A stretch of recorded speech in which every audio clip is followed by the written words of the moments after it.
కానాను దేశంలో యాకోబు అనే వ్యక్తి నివసించాడు. యాకోబుకు 12 మంది కుమారులు. వీరిలో ఏసేబు యాకోబుకు వృద్ధాప్యమందు పుట్టిన కుమారుడు కనుక యాకోబు ఏసేబును ఎక్కువగా ప్రేమించాడు. తన కుమారులందరికంటే ఏసేబును ఎక్కువగా ప్రేమించి అతని కొరకు ఒక అందమైన రంగులు కలిగిన విచిత్రమైన నిలువుటంగి కుట్టించాడు. మిగిలిన సహోదరులు తమ తండ్రి అతనిని అందరికంటే ఎక్కువగా ప్రేమించడం చూసి వారు అతని మీద పగపట్టి అసూయతో ఉండేవారు. ఒకరోజు ఏసేబు ఒక కల కన్నాడు. అది తన సహోదరులతో చెప్పాడు. అదేమిటంటే వారందరూ వారి చేనులో పనలు కట్టుకుంటున్నారు. అయితే ఏసేబు యొక్క పన లేచి నిల్చుండగా అతని సహోదరుల పనలు ఏసేబు పనను చుట్టుకొని సాష్టాంగపడ్డాయి అని చెప్పాడు. అది విన్న సహోదరులు ఏసేబు మీద మరింత పగపట్టారు. ఆ తరువాత కొన్ని రోజులకు ఏసేబు మరొక కల కన్నాడు. ఈసారి కలలో సూర్యుడు, చంద్రుడు మరియు 11 నక్షత్రాలు అతనికి సాష్టాంగపడెను అని అతని సహోదరులకు చెప్పాడు. వారు మరింత పగ కలిగి ఉన్నారు. 11 మంది సహోదరులు అంతా ఒకటిగా ఉండి తన తమ్ముడి గురించి ఆలోచిస్తూ ఏదో ఒకటి చేయాలని అనుకున్నారు. ఒకరోజు యోసేపు అన్నలు తమ తండ్రి మందను మేపుటకు వెళ్ళినప్పుడు తమ తండ్రి అయిన యాకోబు తన కుమారుల గురించి వర్తమానం తీసుకురమ్మని యోసేపును పంపించాడు. అదే సమయం అనుకొని తన అన్నలు ఒక లోతైన గుంటలోనికి యోసేపును త్రోసివేశారు. యోసేపును చంపలేక అటువైపుగా వస్తున్న ఇష్మాయేలీలకు అమ్మివేశారు. ఇష్మాయేలీలు ఏసేబును ఐగుప్తునకు తీసుకుని వచ్చి ఫరో యొక్క ఉద్యోగస్తుడైన రాజ సంరక్షక సేనాధిపతి అయిన పోతీఫరను ఐగుప్తియునికి అమ్మివేశారు.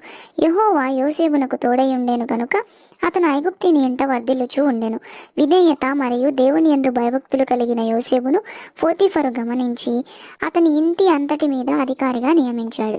ఏసేబును ఇంటి అధికారిగా నియమించినప్పటి నుండి పోతీఫరు ఇంటిని దేవుడు ఆశీర్వదించాడు.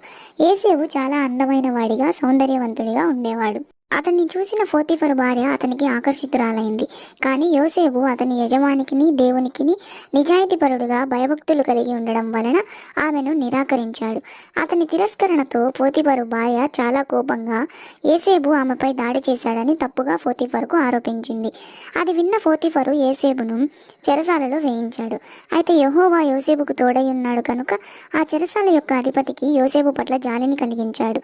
ఆ చెరసాలలోని ఖైదీలందరూ యోసేపు వద్ద తమ కలలకు భావం చెప్పించుకుంటూ ఉండేవారు.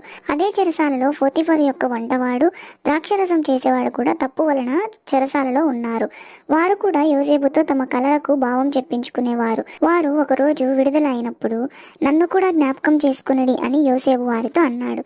2 సంవత్సరములు గడిచిన తరువాత ఫరో రాజు ప్రతిరోజు కలల వలన కలత చెందేవాడు. 7 బలమైన ఆవులు 7 బలహీనమైన ఆవులను తినివేశాయి.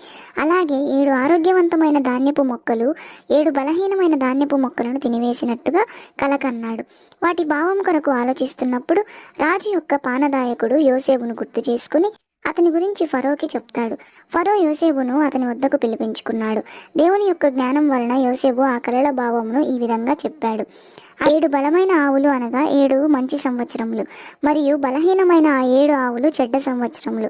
ఐగుప్తు దేశమందు 7 సంవత్సరములు పంట సమృద్ధిగా పండును, మరి 7 సంవత్సరములు ఆ దేశమందంతటా కరువు సంభవించబోతుంది అని వివరించాడు. ఇది విని ఫరో యోసేపును ఐగుప్తు దేశం మీద పాలకునిగా నియమించాడు.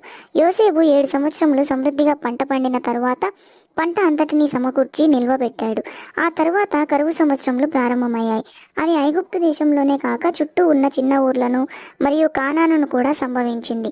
యోసేపు అన్నలు కూడా కరువు వలన ఆహారం కొరకు బయలుదేరారు. కానీ వారికి తెలియదు వారు అమ్మివేసిన వారి తమ్ముడి వద్దకే వారు ఆహారం కొరకు వచ్చారని.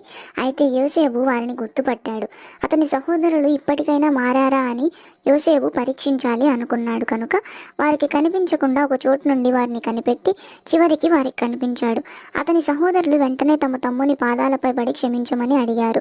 వెంటనే యోసేపు వారిని క్షమించాడు. వారి తండ్రిని తీసుకుని రమ్మని వారిని పంపించాడు. వారందరికీ అక్కడే ఇంటిని ఏర్పాటు చేసి వారికి ఆహారం పంపిస్తూ వారిని బాగా చూసుకున్నాడు. యోసేపు యొక్క ప్రయాణం ఒక గుంటలో పడవేసిన వాడిగా మొదలై ఐగుప్తు దేశపాలకునిగా మారిపోయింది. దేవుని యందు భయభక్తులతో తన కుటుంబాన్ని కూడా రక్షణలోనికి తెచ్చుకున్న గొప్ప అనుభవం యోసేపుది. యోసేపు వలె విధేయత, విశ్వాసం, క్షమించగలిగే గుణం, తప్పు చేసే అవకాశం ఉన్నా కూడా దేవునికి భయపడే విధానం మనం కూడా కలిగి ఉండాలి.